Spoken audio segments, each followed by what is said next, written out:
मंदिर की आत्मा। गांव बापस्ती की पहाड़ी पर एक मंदिर था जो कई वजहों से प्रसिद्ध था। बापस्ती के परिवारों में आपसी सौहार्द बना हुआ था। इसकी वजह उस मंदिर को ही बताया जाता है। अरे ओ विमला, ये इस मंदिर की कहानी क्या है रे?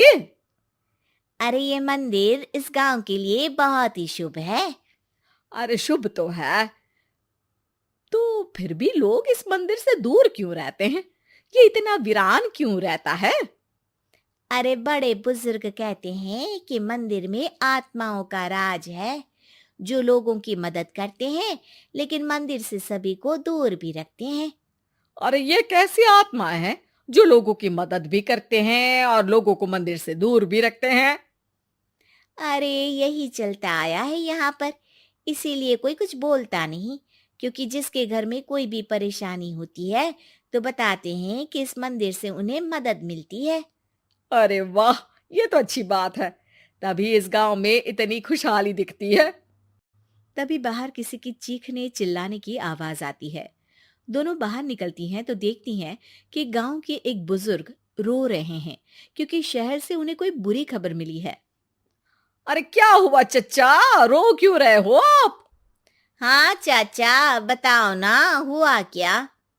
अरे क्या बताऊं बेटे, मेरा बेटा शहर गया हुआ था कमाने, लेकिन आज खबर मिली है कि उसका एक्सीडेंट हो गया।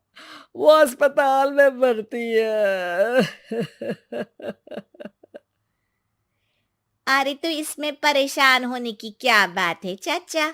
जाओ शहर और बेटे का इलाज करवाओ। हाँ चाचा, विमला सही कह रही है। आप शहर जाओ और इलाज करवाओ। अरे कैसे इलाज करवाऊं, अभी पैसे नहीं है और शहर के अस्पतालों में इलाज का खर्चा लाखों में आता है। अरे चाचा, भगवान पर भरोसा रखो, कहीं ना कहीं से मदद जरूर मिल जाएगी। बस आज का दिन कैसे भी काट लो। अरे अब तो बेटा थोड़ा समय काटना भी मुश्किल होता जा रहा है। देख कमला, तू ही समझा चाचा को। अरे पैसों का कहीं ना कहीं से इंतजाम तो जरूर हो जाएगा। अरे चच्चा, जब विमला कह रही है तो थोड़ा उस पर भी भरोसा रखो। चलो आपको घर छोड़कर आ जाती हूँ। उसके बाद कमला उन बुजुर्ग को लेकर चली जाती है और विमला मंदिर की ओर चली जाती है।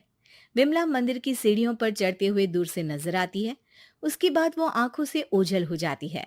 उसी रात उस बुजुर्ग के घर के बाहर एक थैला रखा हुआ मिला। बुजुर्ग उस थैले को देखते ही चौंक पड़ा क्योंकि उसमें 5 लाख रुपए रखे हुए थे। वो बुजुर्ग सुबह दौड़ा दौड़ा गांव के दूसरे बुजुर्गों के पास गया। अरे मंगल भाई सुनो, मेरे घर के बाहर ये पैसों से भरा बैग रखा हुआ मिला है। अरे किसका है ये भाई? अरे भैया, मुझे क्या पता। तभी उधर से कमला और विमला निकलती हैं। अरे बेटा सुन तो, देख ये क्या रखा हुआ था मेरे घर के सामने। कमला और विमला हैरानी से देखती हैं। अरे वाह, देख विमला, तूने कहा था ना कि कोई ना कोई मदद जरूर करेगा। अरे भगवान सबकी मदद करते हैं। ये पैसों की मदद भी भगवान ने ही भेजी है। और क्या। अब चच्चा सोच क्या रहे हो, शहर जाओ और बेटे का इलाज करवाओ। ठीक है बेटियों, जो तुम कहो। चलो निकलता हूँ शहर बेटे का इलाज करवाने के लिए। अरे विमला, एक बात तो बता, ये इन्हें मिले तो कैसे मिले पैसे? अरे मैं ना कहती थी कि ये मंदिर सबकी मुसीबतों में मदद भेजता है। अरे वाकई बड़ी पुण्य आत्मा है मंदिर में। सो तो है, लेकिन उनके बारे में लोगों को कम ही पता है। अच्छा, और तुम्हें क्या पता है? अ, जितना पता था वो तो बता दिया। ना रे ना, मैं नहीं मानती। तू कुछ तो छिपा रही है।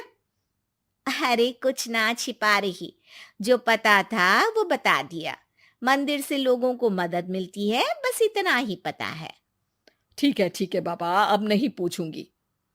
इसके बाद उसी रात कमला चुपचाप अपने कमरे से निकलती है और मंदिर की ओर चल पड़ती है। कमला धीरे धीरे मंदिर के दरवाजे पर पहुंचती है। अंदर से हल्की हल्की रोशनी आ रही थी। इसके बाद जो वो देखती है वो हैरान रह जाती है।